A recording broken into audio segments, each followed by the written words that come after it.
his words filled with pain and anger for all the abuse he suffered while fighting for his life. Today, we bring the story of a mother and daughter who abandoned their husband while he is fighting for his life. Dear subscribers, we have crossed 1,800 subscribers and are racing towards our first 2,000 subscribers. Please hit the subscribe button and hit the bell icon for notifications for our latest story. Share a like if you like this story. As the chemotherapy sessions continued, my body weakened, but my resolve to fight remains strong. Janet and Layla were my pillars of support, standing by me through the physical and emotional toll of the treatment. They juggled their responsibilities to ensure I had the care and comfort needed during those challenging times. Despite the difficult moments, we found ways to cherish the small victories, the days I could manage a short walk, the moments of laughter we shared despite the looming uncertainty. My wife's reassurances and Lila's unwavering presence kept me going. The love and support from my family became the driving force pushing me through each dusting day. Months passed, and as the chemotherapy progressed, I could see the toll it was taking on all of us. My once vibrant family dynamic shifted, but the core promise of standing together through thick and thin seemed shaken. However, as the treatment neared its end and the prospect of recovery glimmered on the horizon, an unexpected storm hit our lives. Janet and Layla gradually distanced themselves. It started with missed visits to the hospital, and eventually they stopped attending altogether. Confused and hurt, I confronted Janet about the sudden change.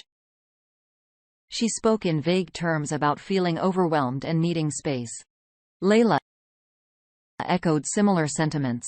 My heart sank as I grappled with not only the physical effects of the treatment, but also the emotional abandonment from the ones I expected to be my strongest support. Years passed in this perplexing void. The house that had once been filled with the warmth of a family became an empty shell, echoing the loneliness that had taken residence in my heart. My attempts to reach out were met with silence or half-hearted responses, leaving me to navigate the aftermath of illness alone. Then, out of the blue, they returned, claiming the house as if nothing had happened.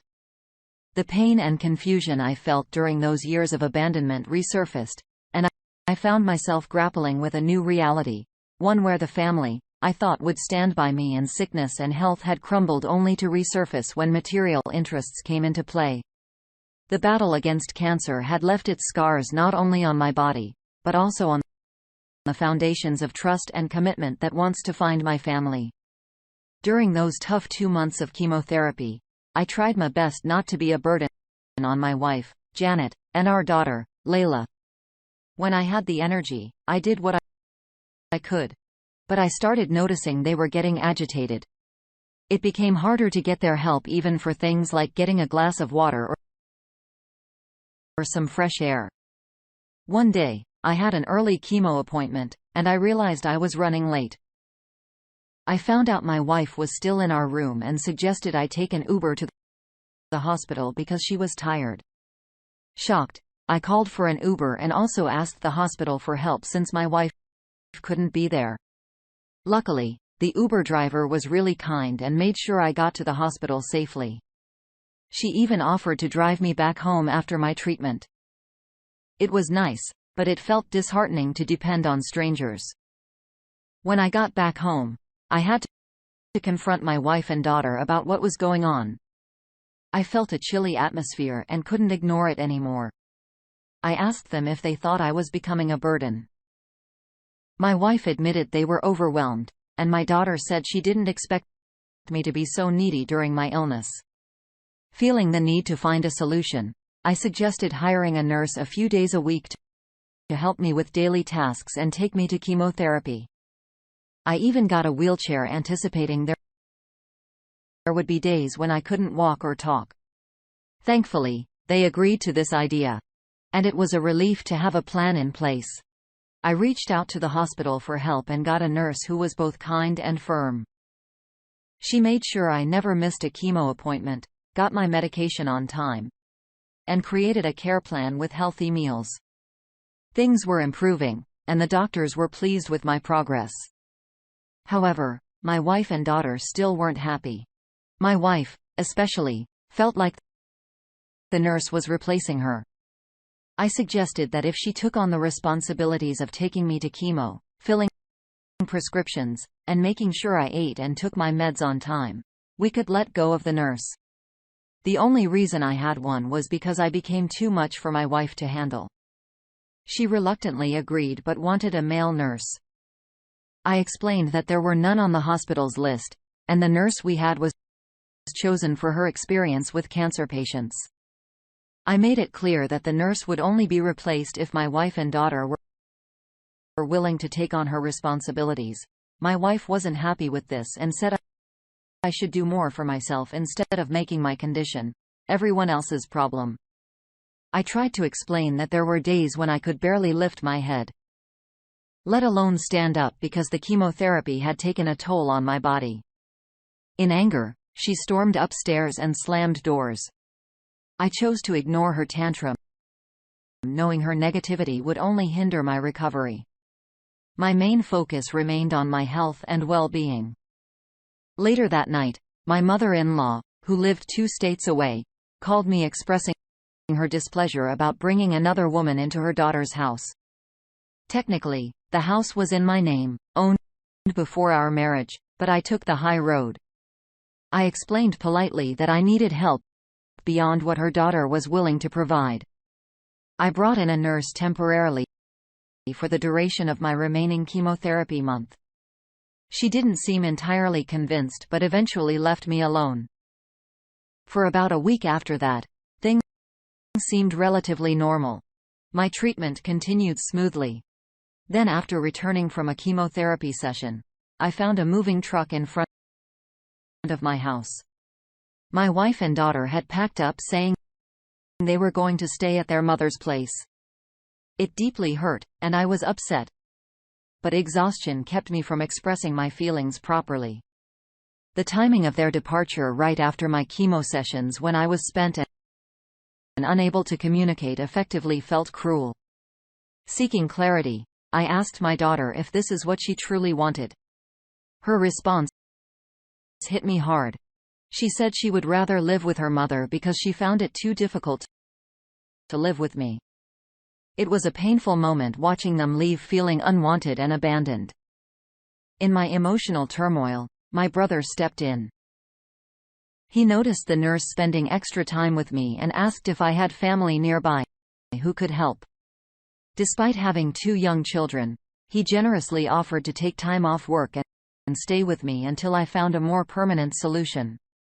He was furious about what my wife had done, calling her selfish and ungrateful. His time off was limited, but he suggested another solution. His wife's sister, Kara, was going through a painful divorce and needed a safe place to stay temporarily. She was studying radiology at a nearby university on a scholarship, and my home was conveniently closer to the campus. It seemed like an ideal solution. I agreed to the arrangement, assuring my brother that Kara wouldn't have to pay rent since she'd be putting up with me. She could choose whichever bedroom she preferred. My wife and daughter had taken almost everything, leaving only the bed and a few dresses. My brother stayed for the rest of the week, and Kara arrived on his last day. He helped her move in, and she expressed gratitude for letting her stay. Kara promised to be considerate, clean up after herself, and assist where needed. She was genuinely kind-hearted. I explained that she wouldn't have to do much since my nurse would now be coming 7 days a week instead of the previous 4. I bid farewell to my brother and helped Kara settle in as best as I could. In the weeks that followed, things went relatively smoothly. I missed my wife and daughter, but it seemed I was the only one feeling that way, because they didn't even bother to call or check up on me. Kara's presence proved to be a tremendous help. She took care of grocery shopping, handled most of the cleaning, and assisted with meal preparation. Throughout this time, she never complained. About a month and a half after my wife's departure, I received the news that I was cancer-free, a momentous occasion celebrated by ringing the bell at the hospital. My nurse asked me what I wanted to do next now that I was essentially cured. My immediate decision was to file for a unilateral divorce, freeing myself from a marriage that had proven unsupportive during my challenging journey. With the divorce proceedings in motion, my focus shifted toward the next crucial step: recovering from cancer. It was a journey in itself. Slowly, but surely, I began to regain my strength. My hair grew back, my scars started to heal, and I was putting on weight. I stuck to my healthy meal regime for the most part, but I allowed myself some cheat days to savor the favorite meals I had missed during my illness. It's been 6 months since I was declared cancer-free, and I believe I'm finally ready to move on with my life. I made a call to my old job, and they're willing to rehire me for remote work if I choose to return. I decided to take my old job up on their offer, and I'm planning to move away. While I do have an attachment to my house, there are just too many painful memories here. I'm yearning for a fresh start with something smaller. My wife doesn't know it yet, but I'm planning to give the house to Kara. She came through for me when I was at my lowest, showing immense kindness, even though we were practically strangers. She's free to sell it if she wishes. I no longer want anything to do with it, especially if it means my wife or daughter could lay claim to it. My new place is in a quiet neighborhood in the countryside, and I'm eagerly looking forward to this new beginning. Update number 1. Hey, wife and daughter. It's been over a year since my initial diagnosis, and I've settled into my new place and neighborhood nicely. There are plenty of friendly folks around here, and I've made friends with my neighbors, including Dorothy, who lives across the way. She's a widow who lives alone with her kids scattered across the country, visiting only during Christmas and her birthday. Dorothy invited me to report for drinks and conversation, and she shared the heartbreaking story of losing her husband to lung cancer. She emphasized how important life insurance was for her family's financial security. During our conversation, I opened up about what happened with my wife and daughter. Surprisingly, I still hadn't heard a word from them, but I've come to terms with it. I've been spending my time pursuing new hobbies, particularly woodworking, and I'm starting to build up a collection of tools. One day when I returned from the hardware store, Dorothy informed me that she had noticed some people hanging around my house. Fortunately, they didn't do anything harmful or steal anything, but they did approach the door, knock it a few times, wander around the house, and eventually waited in their car. Dorothy considered calling the sheriff's office, but decided against it, thinking they might be family. I asked her to describe them, and her description matched my wife and daughter. I couldn't fathom how they had found my new residence, as only my brother and his wife knew my current address. It left me wondering why they were looking for me after leaving almost a year ago without looking back. Dorothy assured me that if they returned, I shouldn't come out, and she would handle the situation. Frankly, I had no desire to interact with them after they abandoned me when I was at my lowest point. Later that night, I called my brother, who informed me that my wife and daughter had been harassing Kara and her roommate at my old house. Fortunately, Kara had documented proof that the house was now in her name, and she had explained that she had bought it for me, a smart move on her part. Feeling bad that Kara had to go through this ordeal because of my family, I called her directly to apologize. Hopefully, the next time they come around, I can resolve the situation for good. As for my wife, I'm not sure if she's aware of the unilateral divorce. My lawyer sent a copy to her mother's house, but it's possible they mistook it for junk mail.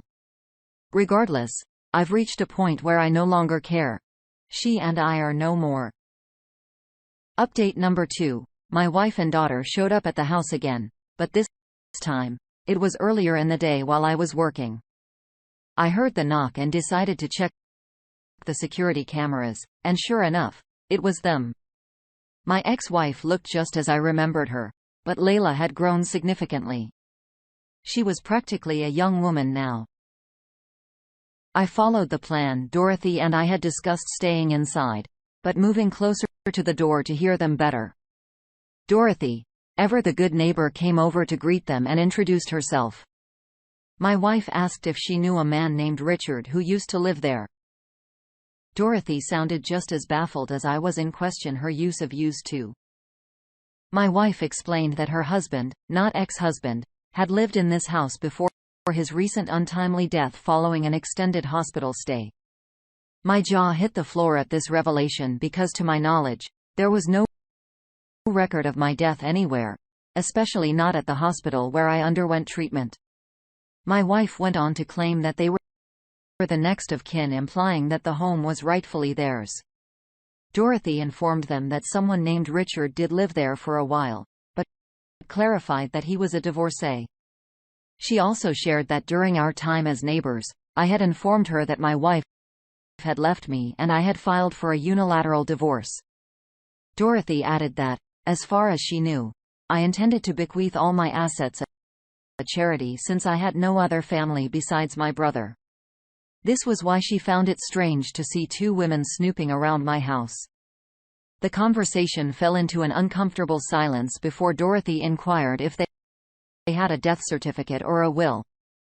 They replied in the negative. Dorothy explained that once they had those documents, they could take them to the county's record office. If they were indeed the rightful owners of the property, they could then get the deed in their name. My wife did not take kindly to Dorothy's suggestion. She asked Dorothy who she thought she was and started screaming, asserting that Dorothy had no authority to interfere in her affairs. She also accused Dorothy of being nosy and demanded that she mind her own business. I felt a deep sense of embarrassment. The people in this neighborhood had been nothing but kind to me. And here, my ex-wife was making a scene and disturbing their peace. Part of me wanted to go out there and give her a piece of my mind, but I chose to stick with our plan. Dorothy, bless her heart, apologized to them and explained that she was merely trying to be helpful. She returned to her own home, and shortly after my ex-wife and daughter left. After finishing work, I went over to Dorothy's place to apologize. She brushed it off, mentioning that while she found my wife's behavior repulsive, she also found the outburst somewhat amusing. I wish I could agree with her, but I knew my wife could be hot-tempered when upset. If she ever returns, I am determined to confront her and ask her to leave me in peace. She came back again yesterday. I was sitting in my home office when I heard a loud crash. Rushing out to the living room, I found my front window smashed, and people were outside screaming.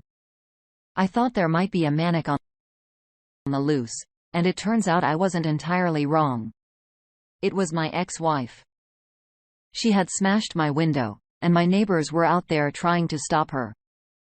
Apparently, she had been causing a ruckus for a while, but I hadn't heard it because I had my noise-canceling headphones on while doing some QA work. Frankly, I wouldn't have heard her even if I hadn't paused the mic for a break. When I got outside, two of my elderly neighbors were doing their best to restrain my ex from causing more damage. Both she and Layla were holding bats, and they had already broken a few of my potted plants. I grabbed her by the arm and asked if she had lost her damn marbles. Needless to say, she was shocked to see me, or rather shocked to see me alive. I told both her and my daughter to get off my property before I called the cops. Unbeknownst to me, my neighbors had already placed the call. She seemed hurt by my words and asked why I hadn't contacted her after I got better. She insisted that she and Layla would have come back. I told her that when we got married, we made vows to stand by each other in sickness and health, and she broke those vows. I wanted nothing to do with her anymore. She's no longer my wife. I sent the divorce papers months ago. I asked her again to leave. Then she asked about our daughter and mentioned that she's going to college next year and can't afford the tuition on her own. I replied. Your daughter was fine with abandoning me too, and I'm ready to give up all my parental rights to you. You should have thought of that before you abandoned me. I don't want anything to do with either of you. After hearing that, she went from upset to angry, calling me selfish and heartless, which I found rather amusing given the circumstances. She's the last person who should be calling anyone selfish. I screamed back, called her an entitled jerk and made it clear that I'd ensure she never got a dime from me again. Then she swung at me with the bat just as the cop showed up. They immediately arrested both her and my daughter. They asked if I wanted to press charges, and, of course, I did. My ex and daughters started crying loudly as they were loaded into the back of the police car, but I felt no sympathy for them. I had everything that happened on camera, including my wife smashing the window, and I had already submitted it to the police. After work, I ordered a new window and cleaned up the glass. Someone will be coming to deal with it tomorrow. But for now, a rigged-up tarp is keeping out the elements. Dorothy gave me some buckets to put my plants in until I can replace the pots. Curious about what had brought my ex-wife back, I did some digging. It turns out her mom passed away 2 months ago. And they found out that the house they had been staying in didn't belong to her or her husband, it belonged to his cousin. The cousin decided to kick them out because he wanted to sell it. With both of my ex-wife's parents now gone, she and our daughter sold most of their parents' belongings and had been living in a motel for a while. When they came back to our old home and saw Kara there, they assumed I had died and went snooping around for recordings of my assets and purchases, which is how they found me. Anyhow, they're being charged with vandalism, attempted break-in, and attempted assault. Since Layla is a minor, she's getting community service, but my ex-wife is going to serve some time as this was obviously premeditated. I'm thinking about getting a restraining order too. At least for now, I won't have to worry about her again for a good long while. Dear listener, if you have reached this far, please click on the subscribe button. It will be a great help.